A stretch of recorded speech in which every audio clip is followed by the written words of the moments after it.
March 31, 1492. Spain. Across the Spanish kingdoms, over 300,000 people are being given an ultimatum: convert to Christianity or leave. If you refuse both options, you will be killed. This is the Alhambra decree, signed by King Ferdinand and Queen Isabella. The same monarchs who funded Christopher Columbus's voyage are now expelling an entire people from their homeland. Jews who had lived in Spain for over 1,000 years are suddenly stateless, homeless, unwanted. Europe's doors slam shut. Portugal takes some but forces conversion. France says no. England had already expelled its Jews 200 years earlier. Italy's city-states reluctantly accept a few, but most are turned away. Across Christian Europe, the message is clear: you are not welcome here. Families sell everything they own for a fraction of its value. They're robbed on the roads. Ships refuse to take them or charge extortionate prices. Those who do board vessels often die of disease or are thrown overboard by greedy captains who steal their possessions. It's a humanitarian catastrophe. And then, from the east, comes an unexpected voice, not from Christian Europe, but from the Islamic Ottoman Empire. Sultan Bayezid II doesn't just open his doors, he sends his navy to rescue them. Today, I'm going to tell you one of the most incredible stories of compassion and political genius in history. A story where an Islamic empire became a sanctuary for those fleeing Christian persecution. A story that challenges everything you think you know about medieval religious conflicts. This is the story of how the Ottoman Empire saved 150,000 Jews. To understand why this matters, you need to understand what Jews were losing when they left Spain. For centuries, medieval Spain under Muslim rule had been something special. It was called the Golden Age of Jewish culture. In cities like Córdoba, Toledo, and Granada, Jews, Muslims, and Christians lived together in relative harmony. Jewish philosophers, poets, scientists, and physicians flourished. Jews served as royal advisors, doctors to kings, diplomats, and scholars. Maimonides, one of the greatest Jewish philosophers in history, came from this world. Jewish translators helped bring Greek and Arabic knowledge to Europe, literally helping spark the Renaissance. But that golden age was ending. The Christian Reconquista was pushing south, kingdom by kingdom, city by city, reclaiming Spain from Muslim rule. And as Christian kingdoms expanded, tolerance shrank. In 1391, massive anti-Jewish riots swept through Spain. Thousands were killed, synagogues were burned, entire communities were forced to convert to Christianity. These converts were called conversos, or new Christians. But here's the problem. Even conversion wasn't enough. Spanish society became obsessed with purity of blood, limpieza de sangre. It didn't matter if you had converted, if you went to church every day, if you were baptized. If you had Jewish ancestry, you were suspect. The Spanish Inquisition, established in 1478, began hunting conversos accused of secretly practicing Judaism. The methods were brutal: torture, confiscation of property, burning at the stake. The Inquisition created a climate of terror and paranoia. And then came 1492. The final Muslim kingdom, Granada, fell to Ferdinand and Isabella. Spain was united under Christian rule, and the monarchs decided it was time to finish what the riots and the Inquisition had started. The Alhambra decree gave Jews 4 months: convert or leave. No exceptions. Imagine being told you have 4 months to abandon everything your family had built for generations: your home, your business, your community, the graves of your ancestors. And you're leaving not because of war or natural disaster, but simply because of who you are. It gets worse. The decree forbade Jews from taking gold, silver, or currency out of Spain. They could only take what they could carry, goods that they had to sell in a market flooded with desperate sellers. Jews were robbed blind before they even left. Conservative estimates say 40,000 to 50,000 converted to avoid expulsion. But between 150,000 and 200,000 chose exile.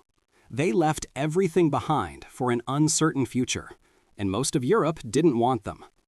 When news of the Spanish expulsion reached Constantinople, Sultan Bayezid II was reportedly furious, not at the Jews, but at the Spanish monarchs.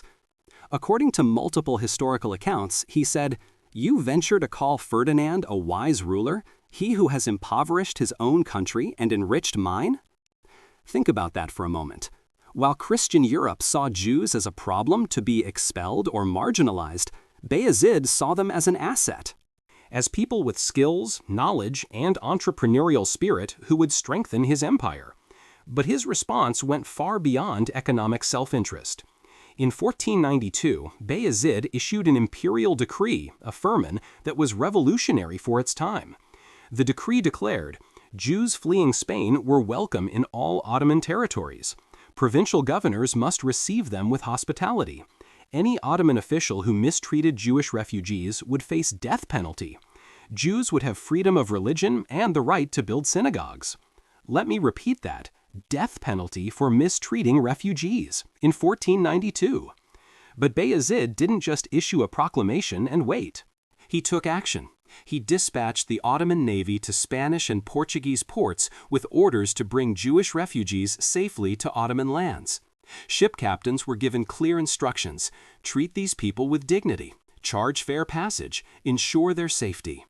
This wasn't a small operation. Ottoman vessels made multiple voyages, evacuating thousands of Jews from ports across the Iberian Peninsula and transporting them to cities throughout the empire: Constantinople, Thessaloniki, Edirne, Izmir, Jerusalem, Safed. Compare this to what was happening in Christian Europe. When Jewish refugees tried to enter other European countries, they were often turned away, robbed, or allowed in only under degrading conditions. Some ships' captains took Jews' money and then dumped them on deserted coastlines. Pirates preyed on refugee vessels. It was a nightmare. The Ottoman response was the opposite. They organized, funded, and protected one of the largest refugee rescue operations of the medieval period. And when Jews arrived in Ottoman lands, they weren't put in ghettos or camps. They were given land to settle, permission to practice their trades, and the same legal protections as other non-Muslim subjects of the empire. To understand why the Ottoman Empire could absorb 150,000 refugees so successfully, you need to understand the millet system. This was the Ottoman approach to governing their diverse empire, and it was centuries ahead of its time. The word millet means nation or community. Under Ottoman rule, different religious communities were organized into millets. There was the Muslim millet, the Greek Orthodox millet, the Armenian millet, and the Jewish millet. Here's what made this system remarkable. Each millet was allowed to govern itself according to its own religious laws. Jews had their own rabbinical courts that handled matters of marriage, divorce, inheritance, and business disputes among Jews. They had their own schools, hospitals, and charitable organizations. They elected their own leaders. The Ottoman government's position was essentially, you pay your taxes, you obey imperial law, and in return, we don't interfere with how you practice your religion or run your community. This wasn't tolerance in the modern sense of we tolerate your existence. It was more like you have the right to be different and we will legally protect that right. For Jews coming from Spain, where they had been forced to choose between conversion and exile, this was extraordinary. In the Ottoman Empire, a Jew could be openly Jewish. You could build synagogues, you could wear traditional clothing, you could speak Hebrew and Ladino, the Judeo-Spanish language. You could celebrate your holidays without fear. And economically, Jews could thrive. They became merchants, doctors, craftsmen, translators, bankers, and traders. Some rose to positions of significant influence in the Ottoman government. Thessalonica, in particular, became a predominantly Jewish city. By the 16th century, Jews made up the majority of the city's population. It became known as the Jerusalem of the Balkans, a center of Jewish learning and culture. Constantinople itself had a Jewish population of around 40,000 by the mid-16th century, the largest Jewish community in Europe at the time.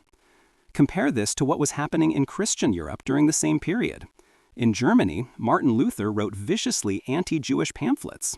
In Rome, Pope Paul IV forced Jews into ghettos and made them wear identifying badges. In England and France, Jews were still banned entirely. The Ottoman Empire wasn't perfect. No empire was. Jews were dhimmis, protected but second-class subjects who paid special taxes and faced certain restrictions. But compared to the alternatives in 1492, the Ottoman Empire was a sanctuary. What happened after the Spanish Jews settled in the Ottoman Empire is fascinating. They didn't just survive, they flourished, and they contributed enormously to Ottoman society. Let's start with printing. One of the first Hebrew printing presses in the world was established in Constantinople in 1493, just 1 year after the expulsion by Spanish Jewish refugees David and Samuel ibn Nahmias. This was revolutionary.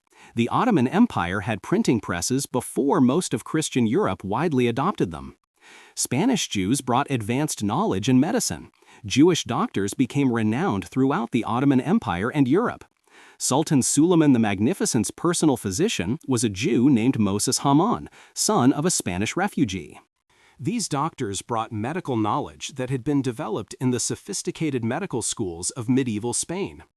Jewish merchants established trade networks that connected the Ottoman Empire to Europe, North Africa, and Asia. Sephardic Jews, Jews of Spanish origin, were multilingual. They spoke Ladino, Hebrew, Arabic, Turkish, and often Italian or Greek.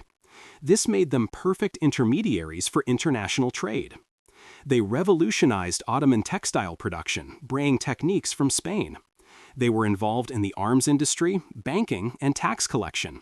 The economic impact was enormous. But it wasn't just economic. There was a cultural and intellectual renaissance. The city of Safed in Ottoman Palestine became one of the most important centers of Jewish mystical study in the world. Kabbalistic texts were written there. Jewish scholars from across the Mediterranean came to study. It was a golden age of Jewish spirituality and learning. Synagogues were built throughout the empire, magnificent structures that still stand today. Jewish music, poetry, and literature flourished. The Ladino language developed its own rich literary tradition. And here's something remarkable. This wasn't just Jews helping Jews. There was genuine cultural exchange.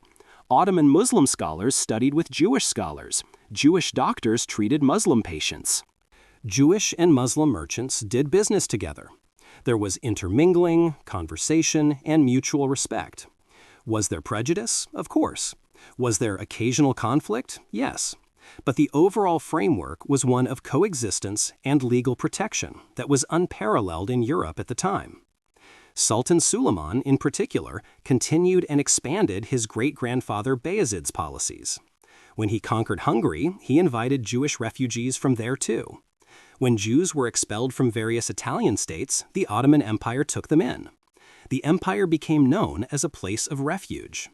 If you were Jewish and facing persecution in Christian Europe, you looked east, toward the Ottoman lands. There's a profound irony in this story that we need to talk about. In 1492, the Ottoman Empire was the Islamic power. Spain was the Christian kingdom. And yet, it was the Islamic Empire that showed compassion, and the Christian kingdom that showed cruelty. This challenges a lot of modern narratives about religious conflict. We're often told stories that paint clear heroes and villains based on religion, but history is more complicated than that. Ferdinand and Isabella, the Catholic monarchs, expelled Jews and later Muslims from Spain in pursuit of religious unity. They created an early version of an ethnically pure state. The Inquisition tortured and killed in the name of Christian orthodoxy. Meanwhile, Bayezid II, an Islamic sultan, rescued those same Jews and gave them freedom to practice their religion in his lands. Not because he didn't care about Islam, he was a devout Muslim, but because his understanding of governance included room for religious diversity. The millet system, for all its flaws, recognized that a multi-religious empire could function, even thrive, if different communities were given autonomy and legal protection. This wasn't unique to the Ottomans. Islamic Spain under Muslim rule had also been relatively tolerant. The Abbasid Caliphate in Baghdad had Christian and Jewish advisors. Throughout Islamic history, there are examples of coexistence and protection of religious minorities. Was it perfect? No. Dhimmis faced discrimination and restrictions. But the question isn't whether the Ottoman Empire lived up to modern standards of equality. It didn't, because no one in the 15th century did. The question is, compared to the alternatives at the time, what did the Ottoman approach offer? And the answer is clear. It offered survival, opportunity, and dignity. Here's another layer of irony.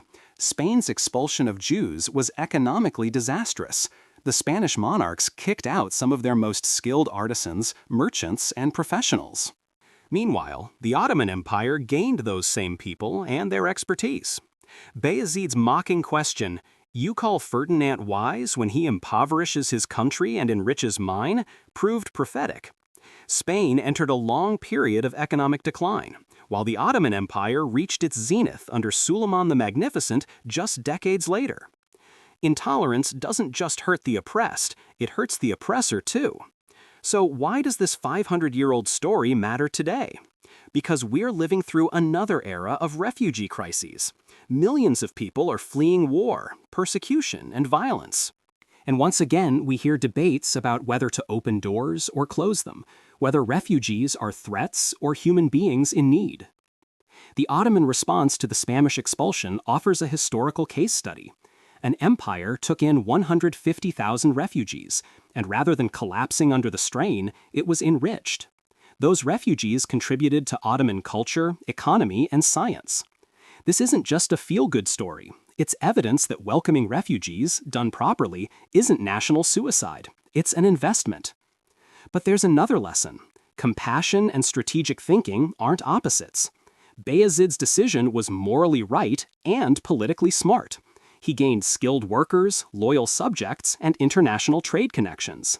He also earned the gratitude of Jewish communities worldwide, which paid diplomatic dividends for the Ottoman Empire for generations. The story also challenges simplistic narratives about religious conflict. Yes, there have been terrible clashes between Islamic and Christian civilizations, but there have also been moments of cooperation, coexistence, and mutual respect. The Ottoman rescue of Spanish Jews is one of those moments. It reminds us that the West versus Islam or Christianity versus Islam aren't eternal, unchanging conflicts. History is full of unexpected alliances, reversals, and moments when people transcended religious boundaries to help each other. Finally, this story is about memory. Today, there are descendants of those Spanish Jewish refugees living all over the world, in Turkey, in Israel, in the United States, in Latin America. They carry Ladino surnames, sing Ladino songs, and remember the stories their ancestors told about fleeing Spain and finding refuge in Ottoman lands. In 1992, on the 500th anniversary of the expulsion, the King of Spain formally apologized. In 2015, Spain passed a law granting citizenship to descendants of expelled Sephardic Jews. It was a recognition, 5 centuries late, of the injustice. But the Ottoman Empire never needed to apologize, because it did the right thing when it mattered. In 1492, 150,000 people faced annihilation. An empire, 1,500 miles away, sent ships to save them. It gave them homes, freedom, and opportunity. This wasn't perfect tolerance, it wasn't modern human rights, but it was compassion on a massive scale, at a time when compassion was rare. Sultan Bayezid II looked at desperate refugees and saw human beings worth saving. He looked at Spain's loss and saw his empire's gain. He chose mercy and pragmatism over fear and prejudice. And for centuries afterward, the Ottoman Empire remained a place where Jews could live, work, worship, and prosper. That's a legacy worth remembering, not because the Ottoman Empire was perfect, it wasn't, but because it shows us that even in dark times, even across religious and cultural divides, compassion is possible, coexistence is possible. Doing the right thing is possible. If you found this story powerful, hit that like button and subscribe. Drop a comment and tell me, did you know about this piece of history? What surprised you most? History isn't just about the past, it's about learning what humans are capable of, both our worst and our best. See you in the next video.